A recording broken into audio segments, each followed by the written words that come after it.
Autor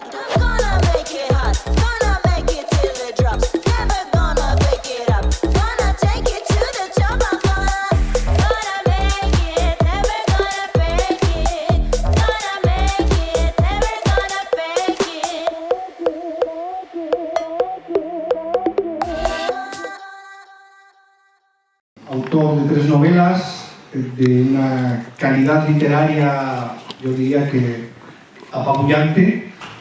Hilos de sangre, Divorcio en el aire y Días felices. Tiene ya entregada una 4ª novela. La irrupción de Gonzalo Tornel en el panorama de la literatura en castellano ha sido precisamente eso, una irrupción, un tirar la puerta abajo sin pedir permiso, con una primera novela, Hilos de sangre, excepcional, que os recomiendo a todos. Se ha instalado, yo creo que ya, en un nivel de calidad y de consistencia difícilmente imaginable para alguien joven. Para mí es un placer invitarle a Pamplona. Él ha venido ya otras veces, tanto para presentar sus novelas como para impartir cursos de literatura. Así que la ciudad no te es nueva, el público creo que no te es nuevo, creo que reconocerás caras. Buenas tardes, Gonzalo. Buenas tardes y buenas tardes a todos, gracias por venir. Bueno, hemos titulado la conferencia Escribir sobre el presente. La idea es hacer una reflexión sobre si es posible producir literatura, producir novelas sobre el momento presente, sobre lo que estamos viviendo, ¿no? Yo creo que él quiere hacer una pequeña introducción de unos 10-15 minutos, donde nos va a contar un poco a raíz de qué surge esta conferencia y después charlaremos, ¿no? Sí, podemos... Nada, robo a la conversación 10 minutos un poco para plantear el porqué de este tema, porque yo creo que puede tener cierto interés temático, ¿no? Una de las primeras cosas sorprendentes de la escritura es que realmente delante del famoso folio en blanco o de la pantalla en blanco uno puede hacer lo que quiera. En principio, en función de sus posibilidades y capacidades, pero que realmente, así como pues si uno quiere ser escultor, pues el granito presenta cierta resistencia, o si uno quiere ser cineasta, pues primero tiene que tener una cámara. Delante del papel en blanco, uno puede contar la historia que quiera, digamos, y plantearla de la manera que quiera. Yo podría, por ejemplo, empezar a contar el día de hoy, pero podría escoger desde que me levanto por la mañana o ya cuando entro en el tren, ¿no? Y dentro del tren puedo decidir contar cuáles son mis sensaciones físicas o morales, o qué conversación he tenido, o qué conversación no he dejado de tener. Digamos que sorprende un poco lo abismático del papel en blanco, no es tanto que no se me ocurra qué escribir, porque entonces pues te vas a comprar o te vas a la playa o te dedicas a lo que sí que te salga en ese momento, sino la cantidad infinita, digamos, potencialmente infinita, casi oceánica, de que uno puede escribir lo que quiera. Esa es una primera sorpresa, un primer estupor de cualquiera que se haya puesto a escribir, o al menos, ¿no? ¿Se oye bien? Sí. O al menos en mi caso, ¿no? No solamente cada uno, cuando nos ponemos a escribir, podemos hacer lo que queramos realmente, ¿no? Podemos ir, ya no en la narración del día, podemos movernos por todos los siglos del pasado y por todos los siglos del futuro. Sino que además, cuando empezamos a escribir, no empezamos a escribir de cero. De alguna manera tenemos detrás, así como los primeros fotógrafos, ¿no? Tenían aquella efervescencia de ser los primeros en hacer fotografía, ¿no? Nosotros los escritores, o cualquier persona que se pone a escribir, tiene, digamos, por decirlo así, la literatura ya está hecha. Mira atrás y tenemos, pues desde, si lo cogemos por la parte griega, desde el siglo VIII a.C., es verdad que la tradición novelesca es más corta, pero bueno, aún así tiene sus siglos y por tanto podríamos pensar, ¿por qué escribir una novela? Vamos a centrarnos en la novela, que finalmente es lo que yo hago. ¿Por qué escribir una novela sobre el presente? ¿Por qué no situarla en el siglo XVI, o en el siglo XVII, o en el siglo XIX? Con la ventaja de que estas novelas ya están hechas. Hay un montón de novelas del XIX que hablan, pues, de Napoleón. Yo podría hacer una novela sobre Napoleón y basarme en estas novelas que ya están escritas. No solamente puedo hacer una novela en un siglo anterior, es decir, sino que además puedo copiar o ampararme o cobijarme en las formas o en las maneras que ya están escritas esas novelas.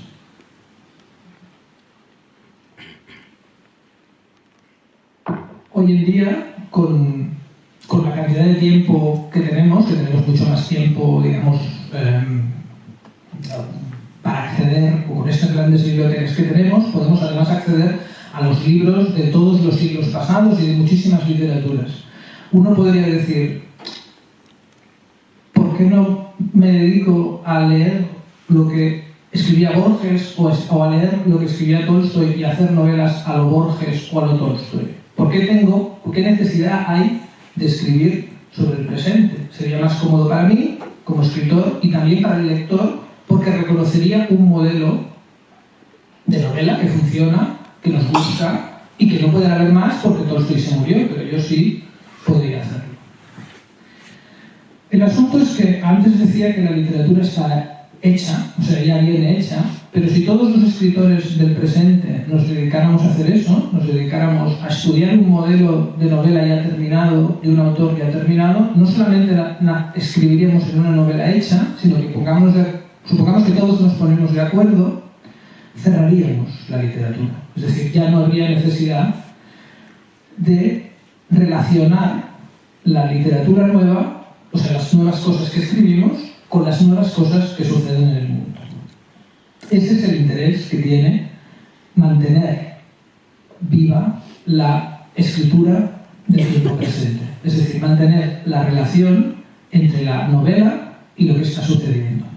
De otra forma, la novela, si no escribiéramos sobre el presente, sería una cosa museística, absolutamente museística. No dialogaría con lo que a nosotros nos está pasando. Cuando digo nosotros me refiero más a una sociedad que a las circunstancias individuales. Ese es, a mi juicio, el interés de que, aunque es más cómodo, ya digo, aprenderse bien una manera de escribir, digamos, por poner un ejemplo también llamativo, ¿no? O fácil de entender, ¿no? Yo me leo todas las novelas de Conrad y entonces me pongo a hacer novelas sobre los mares del sur, ¿no? Es más cómodo, es un modelo que todos entendemos, es agradable y es divertido. ¿Para qué me voy a poner a escribir, no sé, sobre la crisis económica o sobre el proceso nacionalista o sobre todos estos temas que nos afectan directamente, pero que son un tanto ingratos por un lado y por otro, lo digo después porque ahora, porque forma parte ya de los problemas que presenta escribir el presente, que paso a enumerar inmediatamente. El motivo por el cual creo que es más complicado escribir sobre el presente que no sobre el pasado es que el modelo lo tenemos que inventar nosotros. Es decir, cada escritor que quiere escribir sobre el mundo que le envuelve no tiene ningún modelo, nadie lo ha hecho por él. Es decir, en la dificultad de escribir sobre lo que como comunidad nos pasa, para mantener ese diálogo entre literatura y sociedad, es que no está hecho. Tenemos que hacerlo cada vez. Esa sería una primera dificultad. Voy a nombrar tres, si te parece, nos ponemos ya a conversar. El primero sería ese, sería que realmente son territorios que no están, por decirlo así, rotulados. No tenemos ni idea de cómo contar las cosas nuevas que están pasando. El segundo sería que cuando queremos contar cosas sobre el presente literariamente, fijémonos qué pasa. Cuando pongamos a pensar, ¿no?, en Napoleón, o en la historia de Napoleón. Una de las historias que ha quedado sobre Napoleón es la de Tolstoy, es la versión de la literatura, en Guerra y Paz. Otra es la versión de Stendhal. Es decir, tenemos experiencia de que la novela, el abordaje literario de los acontecimientos históricos, dura más que las versiones oficiales, que las versiones periodísticas, que los chismes, pero en cambio, cuando estamos escribiendo sobre acontecimientos presentes, los novelistas, tenemos que enfrentarnos a todos esos discursos oficiales, periodísticos, políticos, interesados, parciales, de redes sociales, que se están interfiriendo constantemente en el análisis que nosotros como novelistas tenemos que hacer. Es decir, que nos encontramos que hay otros que también están haciendo ese trabajo por nosotros y que como novelistas, si pretendemos hacer una novela sobre el presente, tenemos que ser capaces de estructurar de otra manera para no repetir todos esos discursos que no son literarios. Y finalmente, la tercera dificultad de escribir sobre el presente es que a veces nos cuesta reconocer que las historias que solo podemos contar nosotros, porque nos han pasado a nosotros, y con ese nosotros no me refiero yo, sino a cualquier comunidad, que ya puede ser local, nacional, autonómica, europea o mundial, reconocerlo como literatura. Es decir, cuando alguien o un escritor se acoge a un modelo que ya ha triunfado, digamos, que ya tiene un escritor referencial, es pongo otra vez el ejemplo, un poco así, pero pues la navegación o las aventuras marinas, pues con Conrad, o las historias de terror muy truculentas con Poe, por ejemplo, que ustedes prefieren, ya tiene una orientación, ya reconocemos eso como literatura. En cambio, a veces, yo creo que nos cuesta a los escritores reconocer que esas historias que son nuevas, en su momento, pues escribir sobre voy a poner un ejemplo un poco banal, pero en su momento escribir sobre el avión, que nadie lo había hecho, a veces nos cuesta reconocer que eso es literatura. Esa es una tercera dificultad que yo creo que también va asociada a intentar escribir sobre el presente. Es convencernos de que lo que nos está pasando a nosotros también merece una respuesta literaria, no solamente una respuesta desde el periodismo, desde las voces oficiales de la política o desde otras áreas de las ciencias sociales. Bueno, se me ocurren muchas preguntas para hacerte al hilo de lo que cuentas, casi se me amontonan por ir por el principio. Dice Gonzalo, somos nosotros los escritores, son los escritores los que tienen que inventar el modelo de cada época, incluso también de cada territorio, dado que no podemos transferir miméticamente o clonar modelos antiguos tal cual a nuestro tiempo presente, ¿no? Y también dices que hay que reconocer dónde está el material literario. No todos los conflictos, no todos los hechos, no todas las historias, no todas las biografías son material literario o pueden ser material literario, ¿no? Primero que te quería preguntar es ¿quién construye el modelo? Ese es el primer problema, ¿no? ¿Quién construye ese modelo de literatura, ¿no? Sabemos que el realismo en finales del siglo XIX lo construyen una serie de escritores, Zola, Balzac, Faulkner, Jane Austen, Flaubert, etc., ¿no? ¿Quién construye el modelo? ¿Lo construye toda una sociedad o lo construyen individuos aislados? Porque siempre tendemos a la confusión de que la literatura es una ciencia social. Tendemos a confundir literatura con sociología, literatura con historia, literatura con filosofía, literatura con periodismo, por ejemplo, y pensar que quien construye la literatura es un agente colectivo, no un agente individual, ¿no? Quería preguntarte tu opinión al respecto, ¿no? Tenemos que construir un modelo que responda por nosotros, un modelo literario, no un modelo sociológico, pero ¿quién lo construye? Lo construimos entre todos porque hay un pensamiento colectivo que nos está determinando, o lo construye el individuo aislado, el escritor, más bien paradigma del romanticismo, con su talento, su genio, etc., ¿no? Bueno, yo creo que la respuesta a la pregunta de Roberto creo que depende de cómo graduemos la lente, ¿no? Cuento una anécdota un poco banal y luego intento responder a esto. Una vez estuve en Australia y yo sabía que en Australia había habían habido aborígenes, es decir, personas que habían estado viviendo en Australia como mucho antes de la llegada de los occidentales. Y estaba absolutamente convencido de que había una tribu o un grupo de aborígenes. Y en una especie de cafetería, museo, había un mapa en el cual, pues no sé si habían como 200 o 300 grupos distintos de aborígenes, la mayoría de ellos en guerra con los que estaban al lado, y además eso era una foto fija, digamos como un corte de sección del árbol del tiempo, digamos, del invento del siglo IV. Es decir, que si además de esa foto tan populosa de lo que yo pensaba que era un grupo de aborígenes, lo proyectabas en el tiempo, no solamente eran un montón, sino que además iban cambiando, ¿no? Entonces, para responder a la pregunta, para responder a tu pregunta, yo creo que si miramos el siglo XIX de lejos, todos parecen escritores realistas, en el sentido de que no se parecen a los escritores del siglo XVIII en algunos aspectos muy claros. Por ejemplo, hay una preocupación por la psicología de los personajes, hay una preocupación por narrar el desarrollo temporal, cosa que a los escritores del siglo XVIII siempre dan un pimiento, van saltando y se van moviendo, y en cambio en el XIX hay el descubrimiento fascinante del progreso temporal, es decir, hacer una ficción, porque es una ficción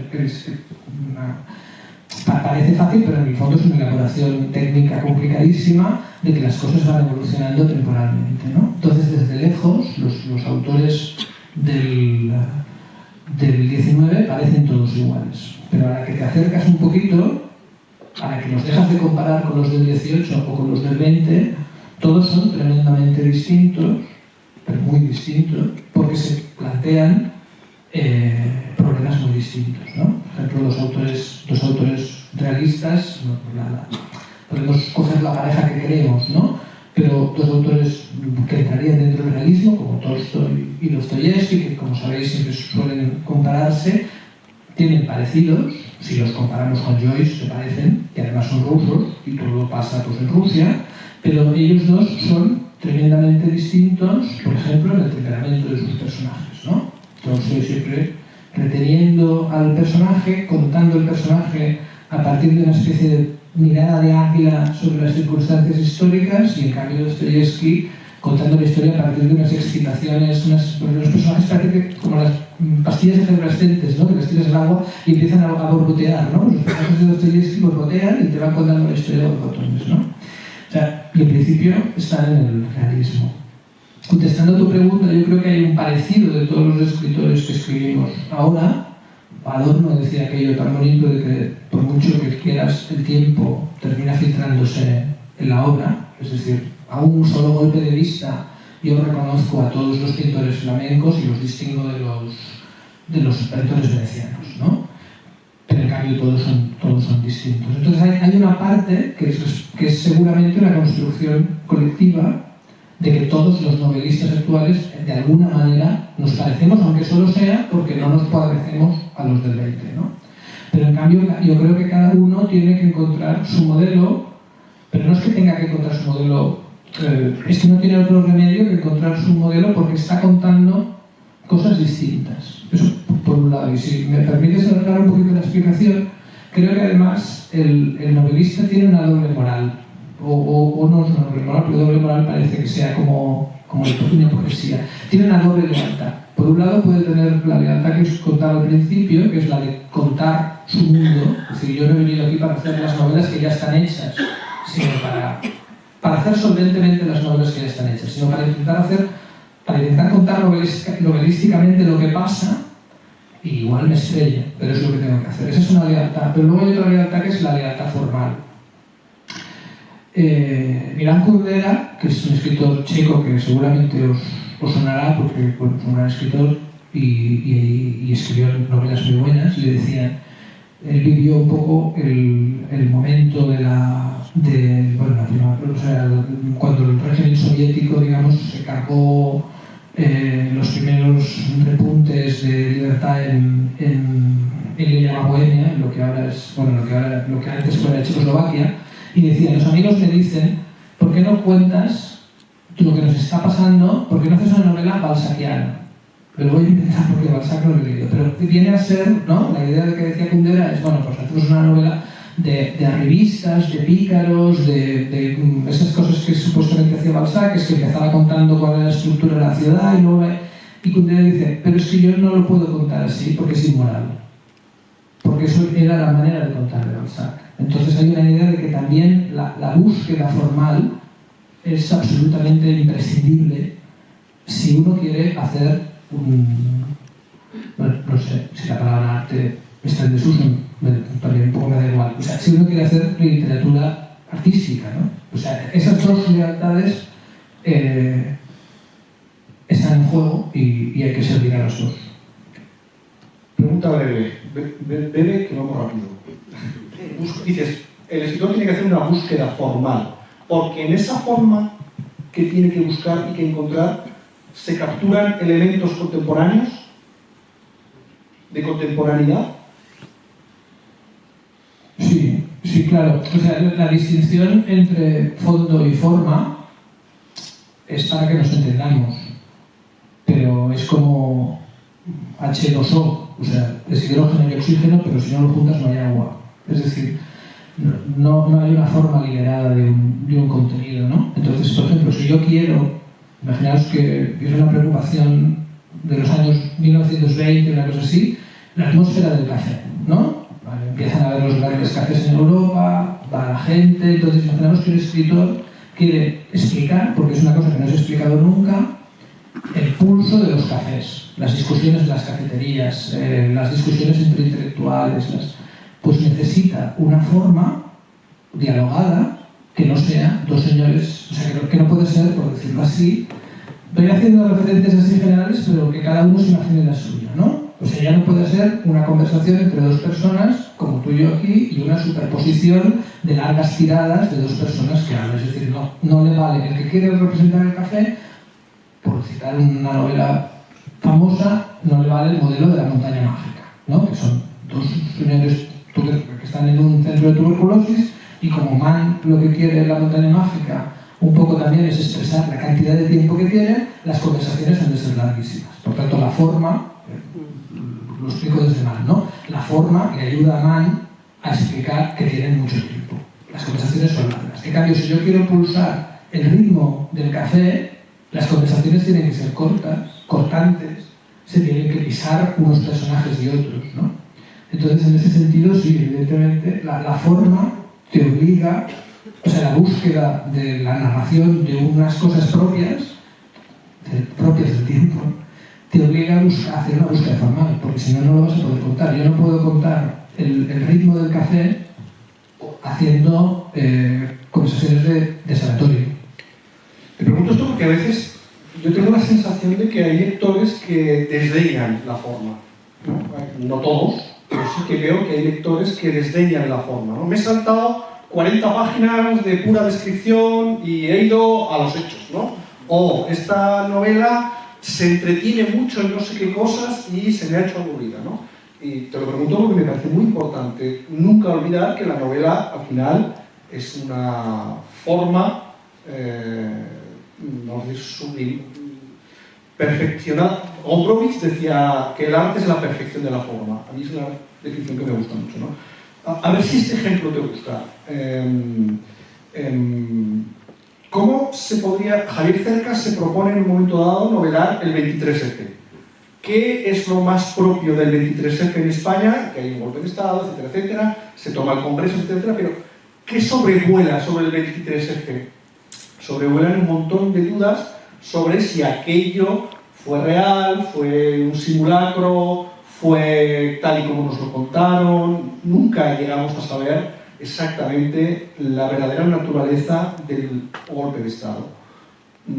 Una manera de abordar aquello es hacer un texto que cabalgue entre la ficción y la realidad, como hace Cercas, ¿no? Lees la novela de Cercas o el documento de Cercas y no sabes si es una crónica periodística, un reportaje periodístico, si es un documento histórico o si hay efectivamente elementos de ficción diseminados a lo largo del texto, ¿no? Es decir, me da la impresión de que más allá de la calidad literaria del texto de Javier Cercas, hay un engarce entre ese problema, ese problema contemporáneo que se genera a raíz, por ejemplo, de la política televisada, de la política a veces como simulacro, donde ocurren unas cosas cuando en realidad ocurren otras por detrás.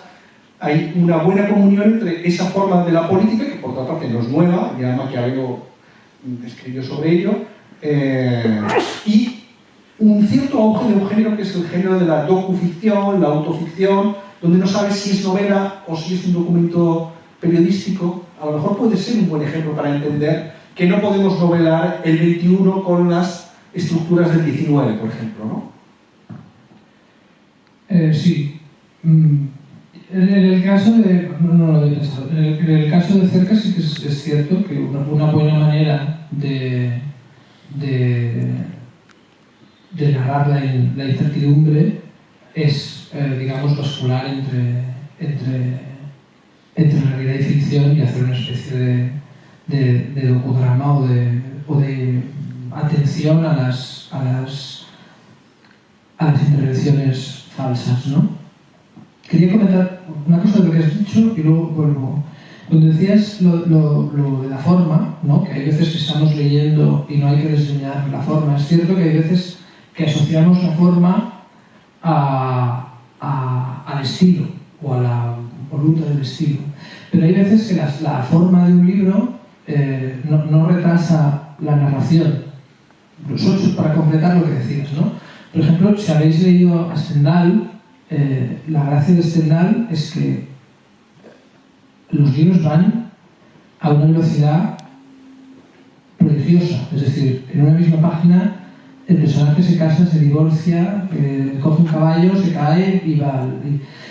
La forma en este caso, en el caso de Stendhal, funciona al revés de la idea de que la forma para la narración. Lo que hay es un trabajo de depuración de las frases y de síntesis para producir esta velocidad de crucero que tienen las novelas de Stendhal, ¿no?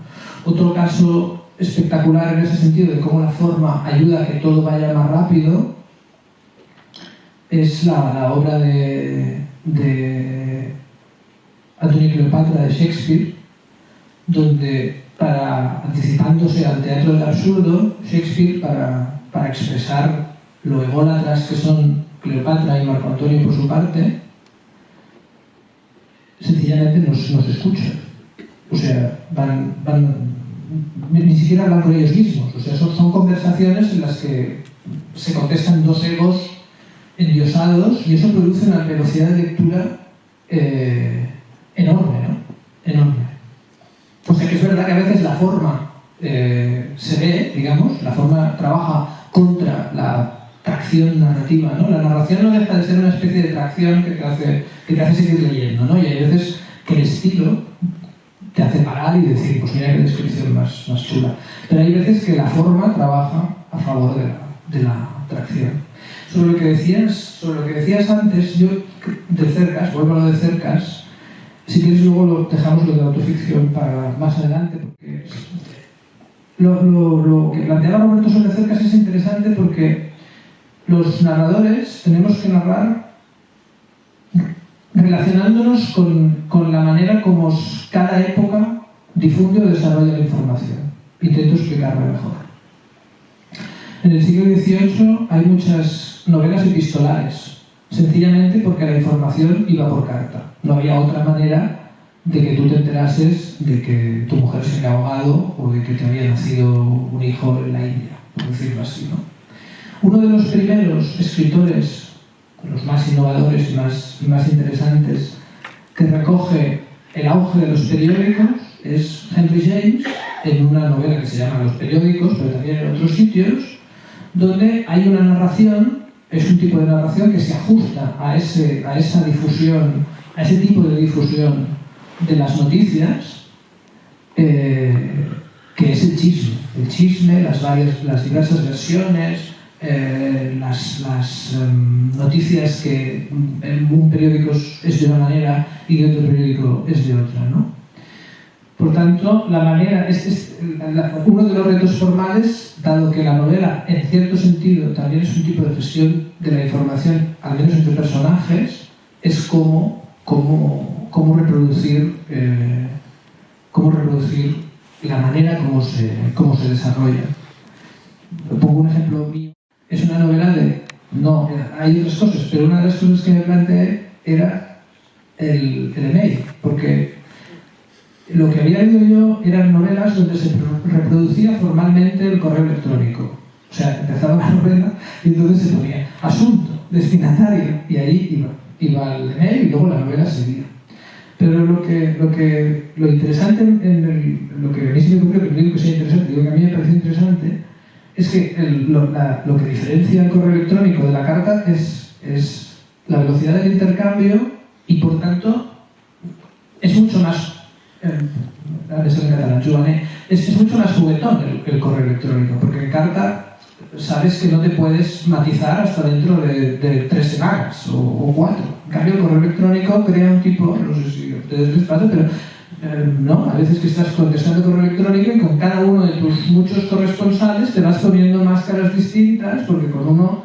entonces, bueno, como ejemplo, como podría, porque me viene a mano, ¿no? Es decir, un cambio formal en ese sentido, porque el correo electrónico no es tan formal, es más juguetón, es en función de la nueva manera o de las nuevas maneras de comunicarnos, ¿no?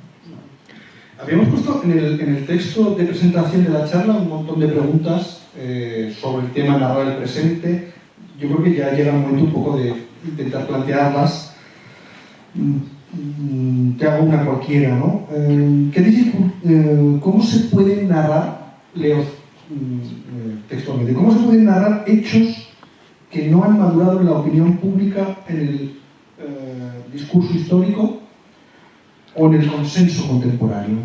Es decir, esa realidad todavía fluida, voluble, en la que estamos insertos, ¿cómo podemos atraparla para hacer una ficción de ella? Bueno, tú lo has hecho, de hecho, sí, tú lo has hecho. La respuesta no lo sé. Lo que sí que se puede explicar es la importancia y la dificultad de eso. O sea, cómo hacerlo en cada caso concreto es muy difícil. Si uno hace una novela de la Segunda Guerra Mundial, pues ya sabe que tiene que contar el desembarco en Normandía, ¿no? Si cuenta una novela sobre los últimos días de Hitler, pues sabe que tiene que hacer la escena del búnker, ¿no? Porque son hechos históricos que dentro de las 1000 maneras de contar una historia son los que definen ese periodo histórico, ¿no? Por el final de la Segunda Guerra Mundial, pues es el desembarco de Normandía, seguramente, porque lo de las bombas atómicas es como muy bestia de contar. Y además lo decimos los buenos, por lo cual es mejor no tocarlo. Por tanto, trabajas sobre una falsilla. O sea, ya sabes lo que tiene que salir, incluso si lo ocultas, sabes que el lector está pensando, o sea, puede pensar o puede llenar el hueco. En cambio, la dificultad de trabajar sobre el presente es que realmente no sabes lo que es decisivo o lo que no es decisivo, ¿no? No tienes ni idea de lo que la gente luego no se va a acordar o lo que en 5 años se carga el libro porque los acontecimientos importantes o significativos son otros, ¿no? Y eso sí que creo que no solamente no es que lo puedas tener en cuenta, porque bueno, lo puedo tener en cuenta, pero eso no resuelve el problema. Hay que tenerlo en cuenta y luego ir tomando decisiones de lo que tú crees que es lo importante, porque una cosa que sí que es interesante de ver es que si digamos, una situación larga en el tiempo, la que sea, vamos a los periódicos de hace 5 años y a veces parece información marciana, porque el enfoque que están dando es un enfoque que luego ha resultado que no era tan importante, luego han aparecido cosas más importantes, o aquel asunto ha evolucionado de una manera que uno no podía esperar, ¿no? Yo creo que hay que tenerlo en cuenta, pero hacer la apuesta personal de qué hechos vinculas y qué hechos son importantes. Y creo que en novela, no sé, en otros géneros, la cuestión es cómo explicar las cosas narrativamente. Si tú explicas las cosas narrativamente,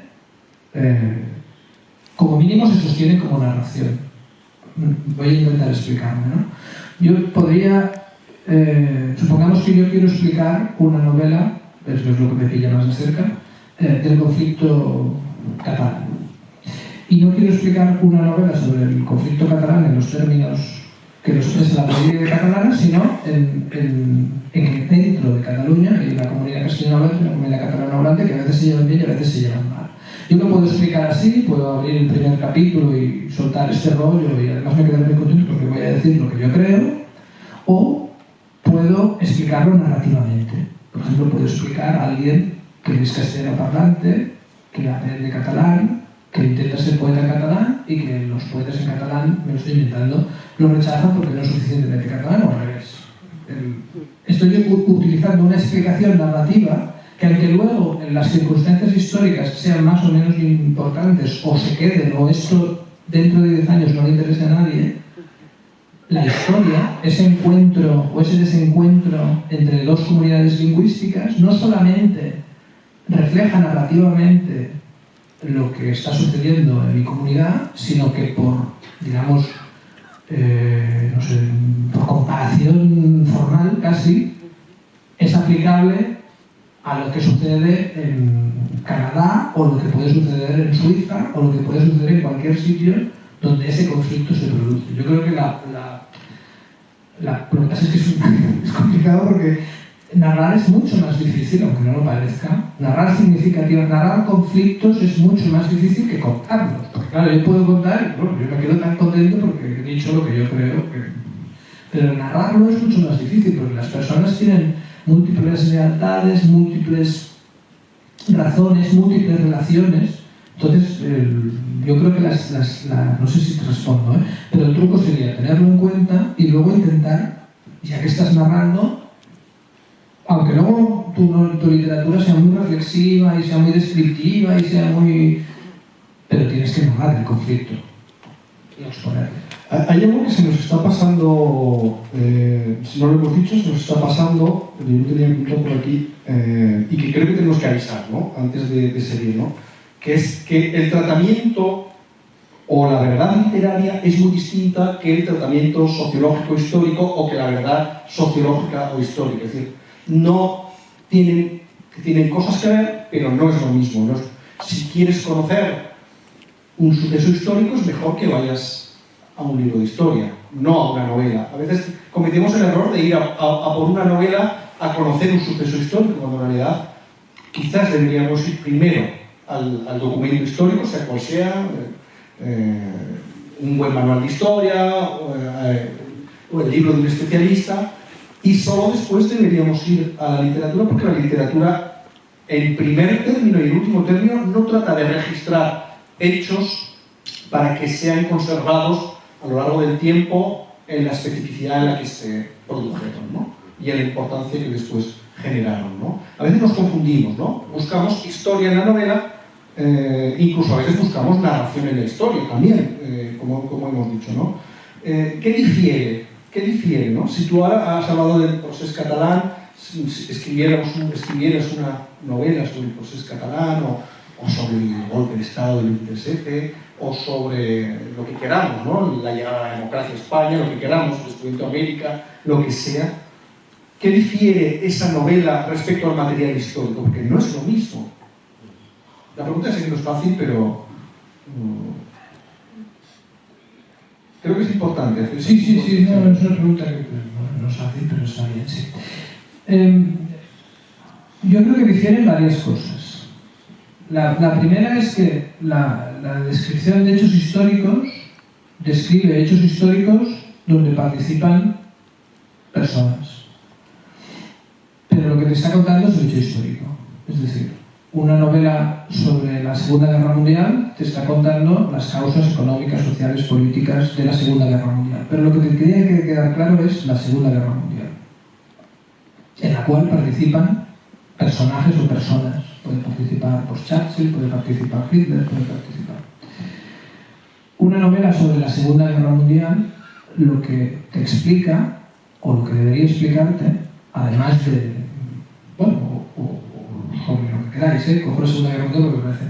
La novela va de lo que, no de una historia, no de los hechos históricos, sino cómo viven las personas los hechos históricos. Es decir, trata sobre personas a las que les pasa un hecho histórico. No un hecho histórico donde participan personas, sino a personas a las que les pasa un hecho histórico. ¿Cuál es la diferencia? Bueno, hay muchas. Una primera es que a nivel narrativo yo me puedo detener en una persona a la que le pasa, digamos, una guerra civil, por poner un ejemplo cercano, y no necesito que la persona se comporte como una ilustración del marco histórico. Es decir, pongamos que hay dos bandos, y si uno está en un bando, pues es de un bando o del otro. Dentro de la novela, un vector, sí. De fuerza. Dentro de la novela, el personaje puede ir con un bando, pero tener simpatías humanas por otro, dudas, conflictos propios, es decir, actúa como persona. Por eso lo interesa, por eso decía que en la novela lo que está en primer plano es el personaje al que le pasan esos acontecimientos históricos. Yo eso lo uso también como criterio, bueno, no es que lo use como criterio, es que me pasa, o sea, cuando lo estoy leyendo, se me caen de las manos las novelas, por ejemplo, sobre la guerra civil, en la cual los personajes están actuando como personajes que ya saben lo que va a pasar en la guerra civil, es decir, están como muy dignos, ellos ya saben lo que les va a pasar, no tienen ninguna duda. Son ideológicos, se van a poner de un lado, se van a poner del otro y actúan con la solemnidad propia de que ya sabe. Lo interesante de las novelas históricas, que a veces yo sé, porque lo sé, que Guerra y Paz es una novela histórica porque Tolstói cuenta una cosa que pasó mucho antes que él naciera, ¿no? O algo antes. Pero en el fondo da igual, porque podrías estar contando lo que le pasó a él porque sí que tienes noticias sobre el intento de Napoleón de llegar, no recuerdo si es Moscú o San Petersburgo, pero lo que te interesa es cómo vivieron esos personajes esa historia. Entonces ese es uno de los criterios, es ese. Los personajes no están actuando, no están esperando a que venga Napoleón para soltar su discursito, sino que viven y que tienen que adaptar la vida que ya tenían a lo que les está pasando y adaptar la vida que tendrán después. Y están confundidos. Sí. Y luego hay otra cosa, interesante en eso, que es que voy a poner los ejemplos también en la novela en relación a la historia. El historiador evidentemente puede presentar dudas interpretativas o puede presentar dudas factuales. Hombre, si presenta muchas dudas a nivel de los hechos, pues mejor que leemos a alguien más competente.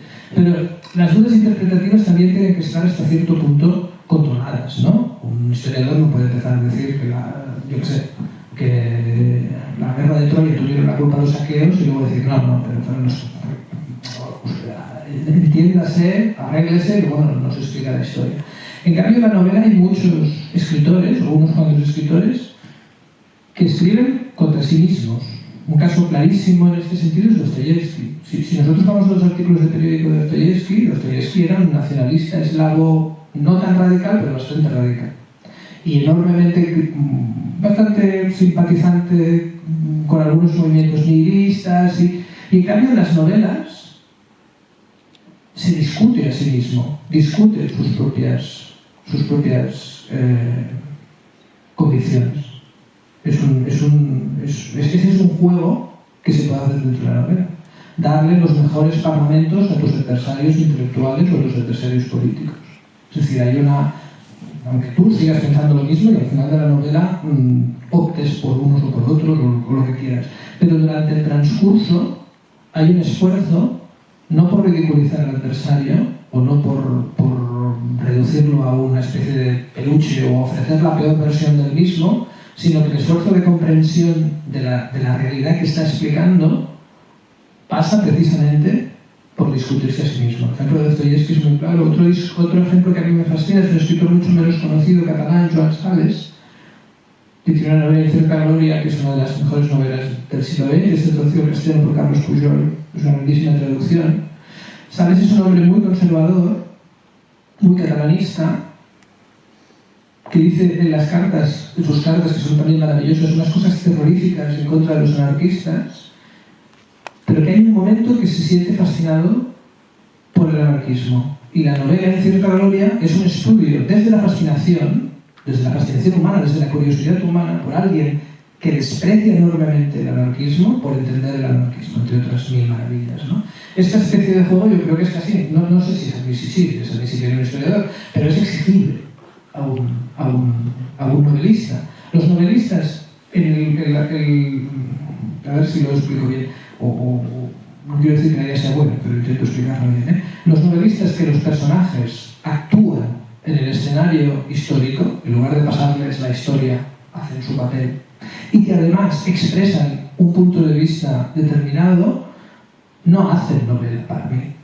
Es decir, hacen novela porque tiene 300 páginas y sale una colección de narrativa, pero no están haciendo novela, están haciendo ilustración de la historia. Están haciendo una escenificación de una cosa que ya sabían de antes y que tú también sabes de antes, y cuando sales, pues si estás de acuerdo, dices, mira qué bien, y si estás en desacuerdo, pues tienes que ir por la ventana. Pero la novela, la fuerza que tiene la novela al jugar la imaginación, al jugar tantos personajes, y cada uno de los personajes con distintas tensiones de ideas y contradicciones y cambios de plano, es que te está atrayendo por la complejidad. Al final la novela es la atracción por la complejidad. Bueno, no sé si al final, pero... Se me ocurren muchos ejemplos.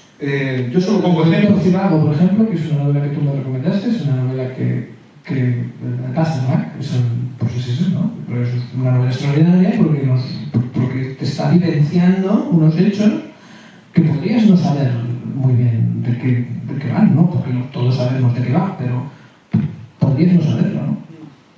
Sí, se me ocurren muchos ejemplos. Yo me acuerdo de una novela que tú me recomendaste también hace muchos años. Yo no había leído nada a Philip Roth, de hecho le tenía un poco de manía, porque siempre sale... Philip Roth siempre decía, yo nunca sonrío en las fotos, y de hecho siempre se le ve tieso y siempre antipático, ¿no? Yo lo tenía tachado simplemente por antipático, ¿no? Que es un prejuicio bastante tonto, por otra parte, ¿no? Yo me acuerdo que tú me dijiste, lee Pastoral Americana, porque la dialéctica que se plantea en Pastoral Americana entre los dos bandos ideológicos, tampoco ideológicos, vamos a decir sociológicos en la novela, uno, el bando del trabajador que se hace a sí mismo, que cree en el trabajo, cree que el trabajo puede construir sociedad, cree ese empresario hecho a sí mismo, es decir, muchos valores de la clase media, media alta, del gran sueño americano, que cualquiera puede llegar al éxito, pero que a la vez eso genera un tipo de sociedad aposentada en el trabajo, en la lealtad, en el sacrificio, en la rutina, y su hija que se convierte en una terrorista que pone una bomba en una sucursal de correos y que después se hace jansenista. Los jansenistas son los que respetan todas las formas de vida y por eso acaban casi ni respirando para no matar los microbios que viven en el aire, ¿no? Sin embargo, Philip Roth no toma partido en la novela por ninguno de los dos. Los pone a dialogar durante muchas páginas, a dialogar, no solo dialogar físicamente, a hablar, sino a actuar uno al lado del otro. Y la novela es maravillosa, cómo va surtiéndote de argumentos, cómo te va enseñando la complejidad de cualquier situación social, política, psicológica, sin más que visualizando toda la red de tensiones, toda la línea de fuerzas que puede haber en un conflicto, ¿no? También eso es el trabajo del novelista, ¿no? Sería, no tanto, has un ejemplo maravilloso, el personaje que no es consciente de su papel histórico, sino que la historia le pasa por encima, más bien que él construye la historia le pasa por encima, y esta otra, ¿no? De decir, vamos a plantear una situación no precisamente maniquea entre dos posiciones enfrentadas, sino que puede ser una situación más compleja en la cual tampoco el novelista toma parte, izquierda, derecha, anarquía, trabajo, autogestión, gestión empresarial, lo que quieras, ¿no? También puede ser otra manera de contar el presente sin necesidad de hacer historia, sin necesidad de tomar partido ideológico, pero sí enseñándonos a mirar toda esa red de tensiones que antes no éramos capaces de ver, ¿no? También puede ser otro ejemplo, ¿no? Sí. Perdón por el rollo. No, totalmente de acuerdo. Lo único que, bueno, no matizaría lo que has dicho tú, pero matizaría a partir de lo que creo yo es que creo que el compromiso del novelista es con la complejidad, no con la suspensión del juicio. Es decir, cuando un novelista dice, no, yo no tomo partido por nada, dices, bueno, pues igual eso es un ángel, ¿no? Es muy difícil no tomar partido. Incluso es muy difícil no tomar partido dentro de la novela. Yo creo que las novelas, más que una suspensión del juicio, hay una demora del juicio. Es decir, el novelista toma el partido al final y a veces uno entiende qué partido toma el novelista por cómo ha dispuesto los hechos, por quién habla el último, por quién habla con más intensidad. Yo creo que la moral representativa del novelista no es no tomar partido de ninguna manera, puede ser que no tome partido de ninguna manera, sino permitir que todas las posturas en tensión se expresen lo mejor posible de manera que ofrezca las mejores versiones de ellos, ¿no?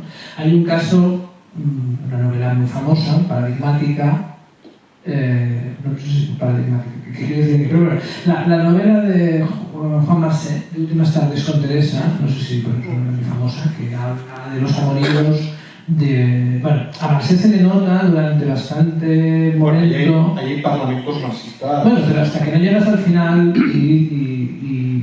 no al final, prácticamente al final, y el narrador, no el personaje, hay unos amoríos entre una hija de clase bien catalana y una especie de trepador castellano parlante, charmego, como se le llamaba entonces, ¿no? Pero bueno, las dos partes tienen sus cosas. Por ejemplo, los que tienen más conciencia de izquierda son los hijos de la burguesía catalana, ¿no? Hay un momento y al final es como si Marcet no se aguantara y a 10 páginas del final dice, se comportaron como, refiriéndose a los hijos de la burguesía catalana, se comportaron como lo que siempre habían sido, unos señoritos de mierda. Y luego la novela sigue. Es decir, evidentemente Marcet tiene una mirada ideológica, política, comprometida y estructurada, pero la novela no va de demostrar 250 páginas que los burgueses, los hijos de la burguesía catalana son unos señoritos de mierda y que en cambio los otros son unos ángeles de la Harley Davidson, ¿no? Otro ejemplo maravilloso, que es una novela mucho menos conocida, de Kenzabudo, que se llama Salto Mortal, que es una novela sobre las sectas y en Japón. Son 700 páginas y hasta la última frase, que el personaje dice, ¿por qué habría que creer en nada? Y entonces el personaje de alguna manera, el personaje del narrador, no recuerdo, creo que es de las pocas novelas de hoy en tercera persona. Hasta esa frase, que te obliga a reconsiderar hacia atrás toda la novela, hay realmente momentos que dices, es que Oe va con los terroristas de las sectas, que les está dando unos argumentos finísimos, ¿no? Y luego hay novelas que son muy perturbadoras porque hay una ocultación de... Por ejemplo, sabéis que hay mucha polémica con Lolita, ¿no? Lolita, a mí me sorprende la primera novela porque desde el primer momento Hammer Nabokov lo desprecia, lo presenta como un europeo medio ridículo, decadente, es decir, hay una motivación paródica en el caso de Nabokov contra Hammer. Pero por ejemplo perdón que cite, pero es que la literatura hay que ir a los libros, ¿no? Hay una novela que os recomiendo también mucho, la de McCarthy, de Meridian de Sangre, que es una novela que realmente McCarthy toma partido por, digamos, los indios contra la colonización americana, pero hay un momento que la exaltación de la violencia es tan grande que dudas de dónde está McCarthy. Este también es un juego que cualquier narrador importante hace con su respetable público, que es esconderse y aparecer en el sitio y a veces dejarte solo con cosas bastante horrendas sin el referente moral de decir, bueno, algunos escritores, ya sabéis que la tendencia del mercado literario es la contraria, es que el escritor te cuenta cuál es el tema del libro y qué quería decir con este libro y qué quiere que pienses tú cuando termines el libro. Porque esto, digamos, es como la tendencia general, pero cuando te enfrentas a un verdadero escritor te deja solo muchas páginas. Hay último ejemplo, ¿no? Otro libro muy famoso. Los hermanos Karamazov, hay el famoso parlamento, que nunca sé si Dios existe, todo está, no existe, todo está permitido, pero es que no sé nunca si es divano. Ariusa, ¿no? Ariusa. En ese momento es que te deja solo. O sea, tú estás escuchando la voz de un tipo que está como delirando o no delirando, no lo sabes, ¿no? Pero te deja solo. Yo creo que es un juego, más bien, no tanto, por retomar lo que decía al principio, no tanto, no voy a presentar el conflicto y no tomo partido, sino decidir de manera muy astuta, o muy meditada, muy premeditada, muy controlada, cuándo tomo partido y de qué manera. Creo que ese es uno de los juegos de la lectura, ¿no? Pero también es un acto de generosidad por parte del escritor, ¿no? Es decir, antes has nombrado escritores, a un escritor Joan Sales, que yo no he leído, pero como escritor con una posición de determinado tipo, muy conservadora, y sin embargo no se oculta, sino que reprime su posición para precisamente ofrecer un cuadro más general de aquello que está narrado. También es un momento de generosidad personal, ¿no? Es decir, yo me tapo lo que pienso de las cosas e incluso me cuestiono a mí mismo, me pongo con mis ideas, un acto de generosidad no siempre valorado, además, ¿no? Casi valoramos más bueno, no quiero decir, pero al escritor casi que sube al púlpito, al escritor que es, ¿no?, la homilía del domingo, ¿no?, que a veces los tenemos en los periódicos, ¿no?, y dice lo que piensa de la realidad, sus novelas ilustran lo que piensa de la realidad, el pensamiento es claro, diáfano, para que vayamos todos detrás siguiendo el mensaje, ¿no? Pero eso no es lo generoso, eso es lo más sencillo, incluso lo más vanidoso también, ¿no? El escritor, al fin y al cabo, de vía moral tiene poco. De vía moral tiene poco. Si acaso lo mismo que los demás humanos, ¿no? ¿No te parece que hay un acto de generosidad o de vanidad en el caso contrario? Te contesto súper corto. Sin curiosidad por el ser humano no se puede escribir. Claro, has dicho que era corto. Ya no hay que esperar más. Nos quedamos con una frase de Gonzalo, ha dicho: la literatura es un conservante del saber. Gracias, Gonzalo.